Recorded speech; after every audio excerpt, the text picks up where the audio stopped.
For decades, Native Americans have protested against the images and names offensive to their culture. Until recently, those protests fell on deaf ears. Recently, Washington, D.C.'s NFL team has agreed to drop their name and to seek a new one. A soon-to-be-released film, executive produced by the Yocha Dehe Wintun Nation, Imagining the Indian, documents this struggle, and here's a clip from the film. We're here today to protest the Washington NFL use of the R word. It's just a football team. It's a slur. It's a racial, derogatory, disparaging slur. The original sin occurred the minute Europe touched native shores in North America and South America. There was a bounty paid on the scalps of men, women, and children. In the 100 years that followed the arrival of Europeans, the population was reduced by over 90%. This legacy of genocide and the attitudes that sit behind it are in every Native person's mind as he or she, even in the 21st century, looks at the Native sports teams and the denigration that is often reflected in the mascots associated with them. When you think of a brave or a warrior, do you think of somebody who is the director of a museum? Do you think of somebody who runs a tribe that runs multi-million-dollar industries? Of course you don't. The images that we do have are these fictionalized, stereotyped characters. It dehumanizes human beings. Mascots, stereotypes of Native people, lower the self-esteem of Native youth. It's as much of a slur as it would be to call the team the Darkies.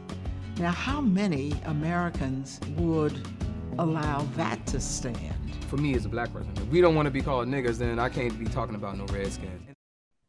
Joining us today are Tribal Secretary James Kinter, film co-director Ben West, and producer and Washington Post journalist Kevin Blackistone. Secretary Kinter, when you see the images of the Washington team and see their logo, what do you feel? Well, I feel very disrespected, disheartened. Feel like, you know, there's nobody on the other side listening to what some of the tribal folks are saying, some of the tribal authorities like the National Congress of the American Indian, Oneida of New York, the Yocha Dehe Wintun Nation of California. I feel like this is something that has been protested since inception back in the 30s, although tribes didn't have a voice back then. As you were saying, we're barely getting that voice, that political voice now. And so, you know, in the 70s, NCI, the National Congress of American Indian, they also been heavily involved in protesting this name. Tribal authorities have come out across the country with resolutions demanding that this change. And so there's a very, there's a psychological effect that this has on tribal folks across the country when you have an image like this out there in one of the, in probably the most popular sports in the world, essentially, and it's over there making fun of us in that way. And you can't put one through the spectrum of the tribal nations. There's a spectrum of color. You go down all the way down to the equator, all the way to Alaska. There's a spectrum of color there. You can't put one person on there and say this represents all tribes across the nation. And so that's the first point. So, well, I watched a video called Yocha Dehe Speaks Out, and a former chairman of yours talked a little bit about the historic basis for that name itself and called it the R word. Can you share a little bit of that with us? Yeah, so you know, this name does derive from bounty hunting. We know that. We've you know, talked about this in the past, although the NFL and the Washington football team have a very, they have a machine that they can put out whatever they want to, and they can spin it any way they want to. And so, yeah, this comes from bounty hunting. So we know that. It has murder, it has rape, it has land steals, it has, you know, slavery involved in it for tribal people. And so it is, to me, it's nothing different than the N-word, except for it's been put on we've been sensitized to it because it's been here since the 30s. And so over time, people just kind of take it and say, well, maybe it's not that bad, but we know that it is. And that historical trauma that we're speaking of, it does affect us. And so we're here to speak out on it. to make sure that our point's getting across and to make sure that people know that when you say this word, you are degrading an entire race. So. And Ben, as the co-director of this film, talk to me a little bit about what you found, not only throughout the nation, but through your own experience about how this particular issue impacts Native Americans and how the community is seen by the rest of America because of it. Yeah, so I am myself Cheyenne and grew up in Washington, D.C., as did Kevin and another of our producers. Our co-director has also lived in Washington, D.C. for 40 years. So we're all familiar with that team and its imagery and its name, which is a dictionary-defined racial slur. I grew up sort of with around people like Suzanne Harjo and Kevin Gover, whom have undertook this. Who are those folks? Just Suzanne Shown Harjo is a writer and activist who filed a case to try to get the Washington team's trademark revoked. And Kevin Gover was also involved there. So they've been, they've been at the forefront, along with many others, of this fight for many decades. So, as a Native person myself, and having grown up in Washington, D.C., sometime, as a 6-year-old, I was more concerned about making the proper baseball card trades. But, eventually I sort of started taking this in as a Washingtonian and thinking to myself, wait, what's wrong here? Why are people comfortable with this? And so that's. Well, let's pause here for just a second, Ben, because I am curious. You talk about being a child and trading baseball cards. What do you think this imagery has as an effect on children and how they see themselves? Oh, well, it's well documented. There have been studies done. One recently just came out that was by Stephanie Freiberg, among others, it's empirical research, and it determined that these names and images and mascots are detrimental to the mental health, especially of Native youth. The CDC compared the suicide rate for Native youth at crisis levels back in 2015, I believe. And I think there's no doubt that this sort of mascotting and harmful imagery is a contributing factor. Kevin, you're a columnist for the Washington Post covering sports, and you do that on television as well. And you've been covering these issues for years. What, though, has changed in our culture at this moment that made the team take action now? Well, the thing that changed is all of a sudden we had a national reckoning with racial injustice in this country. And people may not have seen this coming to the Washington football team. I certainly didn't. I don't think anyone working on this film saw it coming. But what happened was there was a connection that was made between police lethality against Black men in this country, what that said about systemic racism within policing in this country, the broader picture of what that means about racial injustice in this country, what that meant about white supremacy in this country. And all of a sudden, you saw this flash flood, right, of anger against all of this symbolism that has to do with racism in this country that swept Confederate imagery and knocked over Confederate monuments and wound up knocking over and getting removed several statues of Christopher Columbus, which brings this full circle. It shows you, it reminds you that the racism that we are fighting right now, that young folks are out in the streets fighting across this country right now, is directly related to the genocide that was suffered by native folks in the 15th century with the arrival of Europeans upon this shore. This is the seminal moment for racism in this country, and specifically for the Washington football team. What happened is that people realized that the founder of the team, George Preston Marshall, was a racist, that he held this team in racial bondage up until he was threatened in the early 1960s by the federal government to integrate. It was the last team to integrate in the NFL. And so he was a standard bearer for racism within sports. And as the secretary pointed out, this is the biggest, most powerful sport in this country. And this franchise happens to be one of the most famous and one of the most infamous, and also one of the wealthiest in this country. Kevin, I want to ask you this, because you've covered sports for a very long time. And do professional sports in this country get somewhat of a pass in terms of their own accountability for issues like this?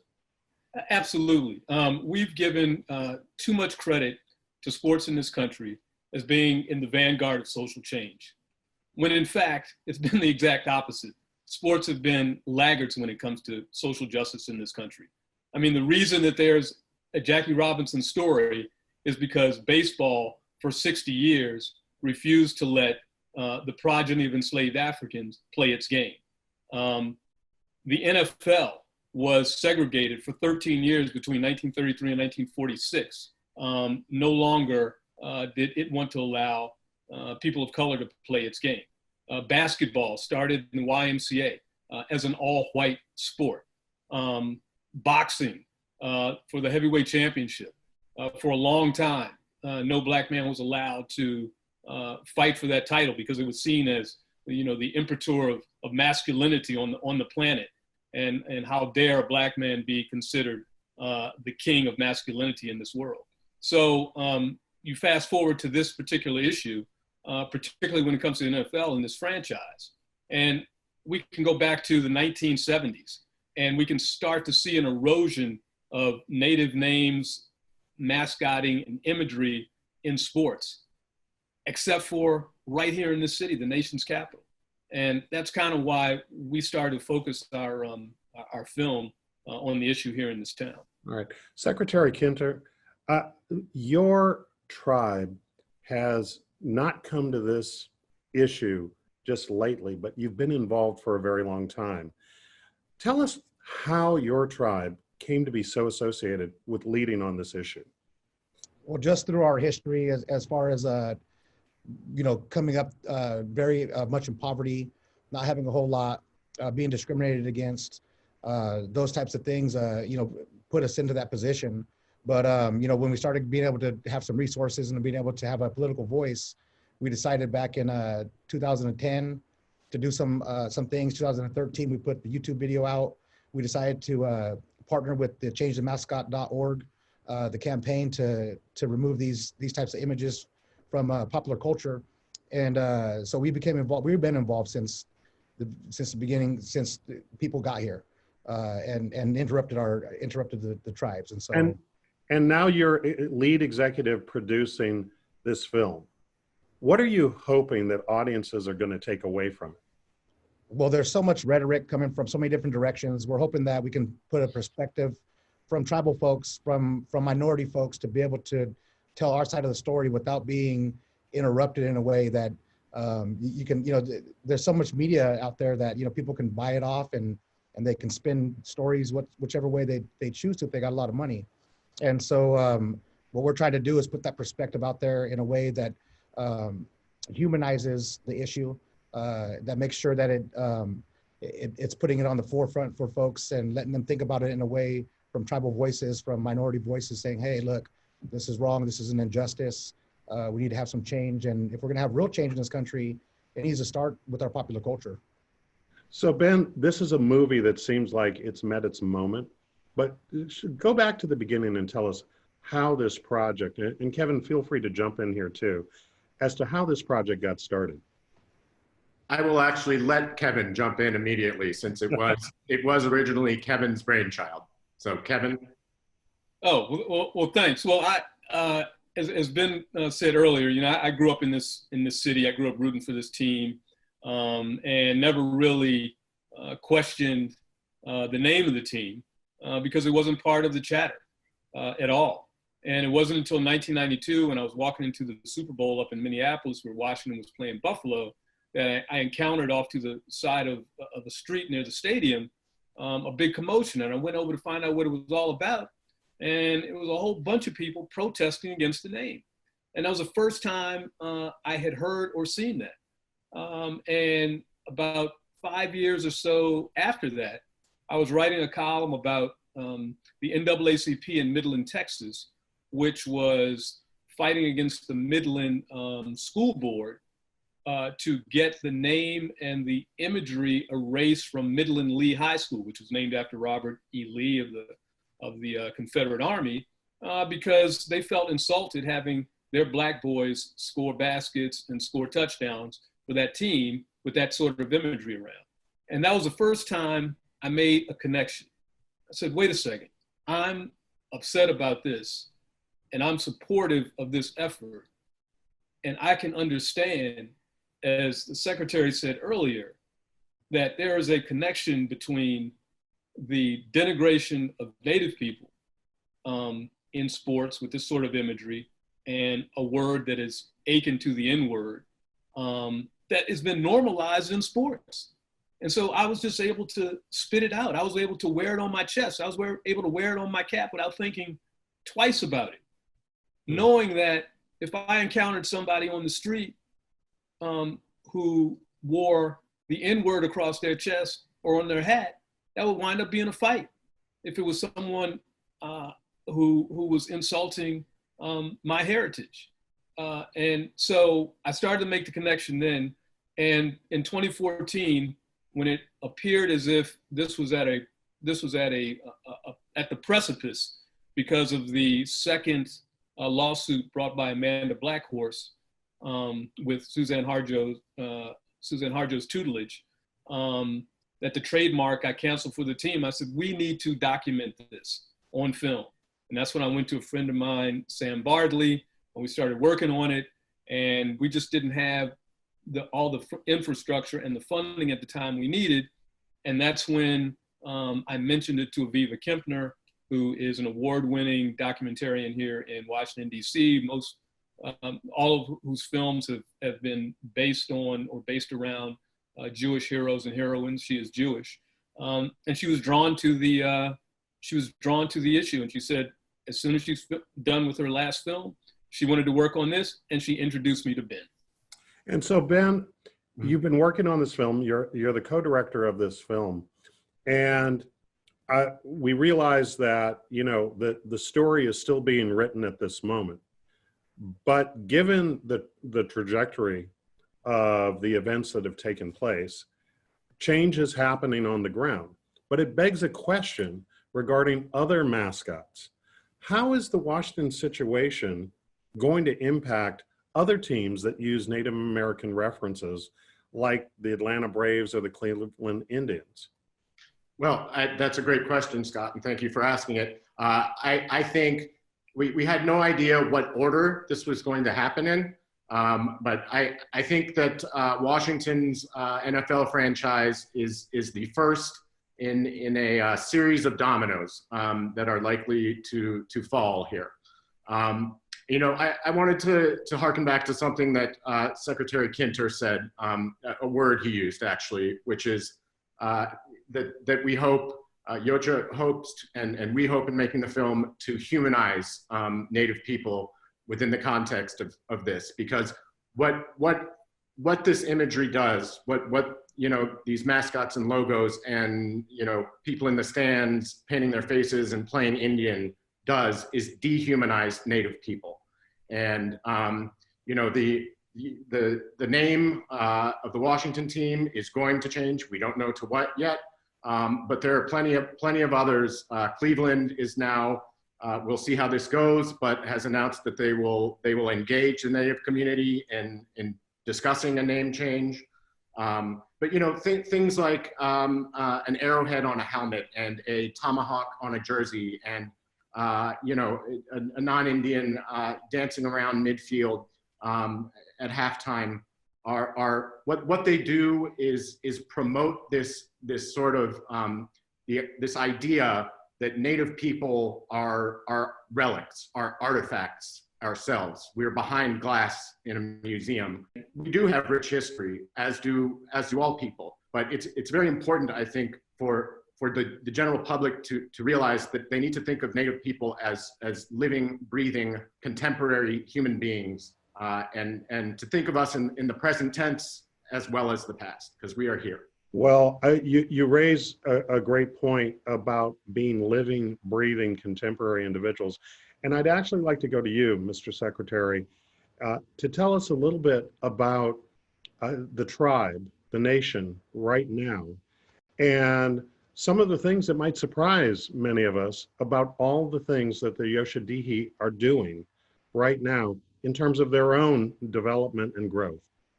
Yeah, so back in the 80s, we had an opportunity to experiment with the gaming industry.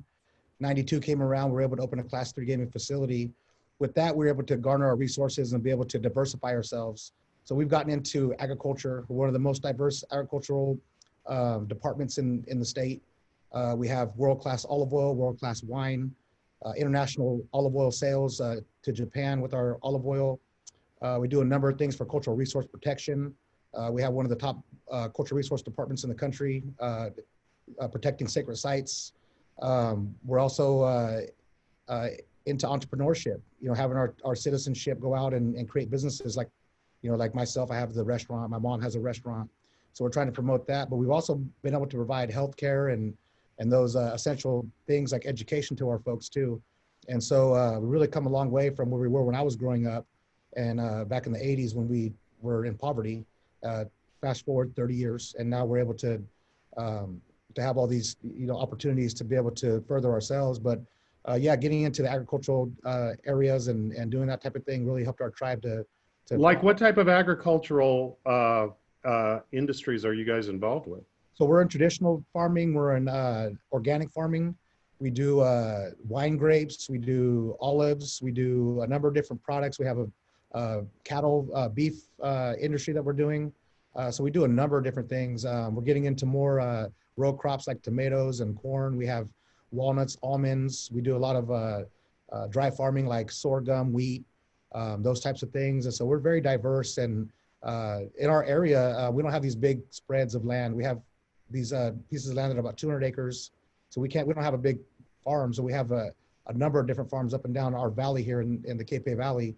And just really continuing to diversify ourselves and making sure that the youth take a look at what we're doing and get them involved as well at that level.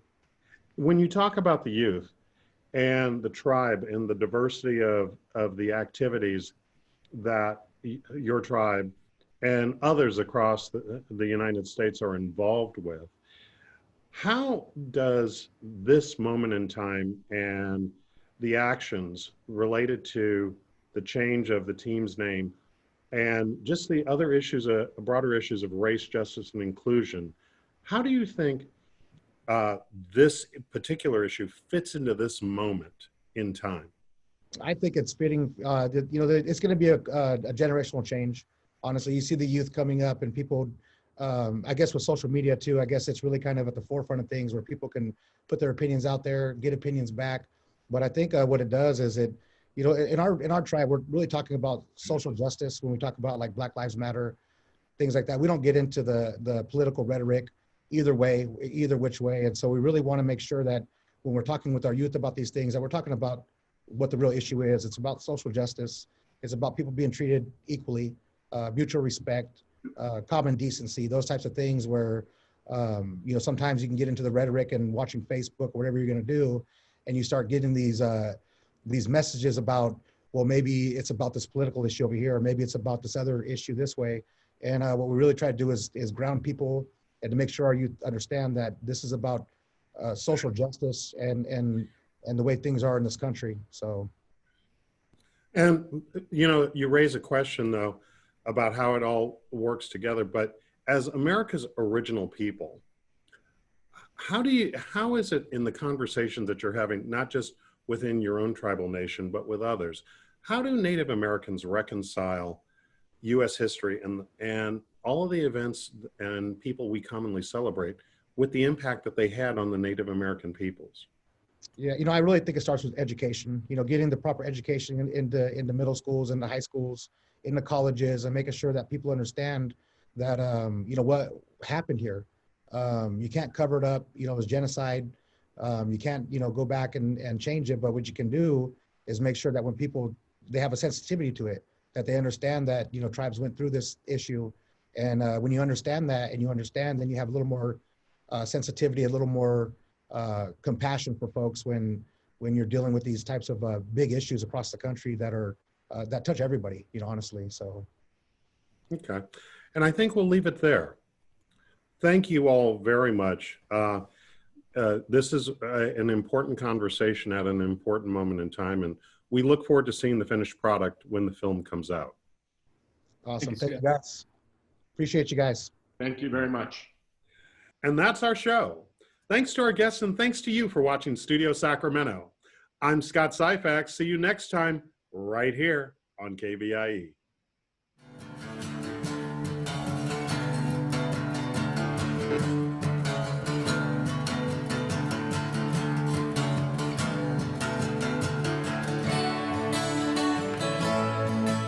All episodes of Studio Sacramento, along with other KVIE programs, are available to watch online at kvie.org/video.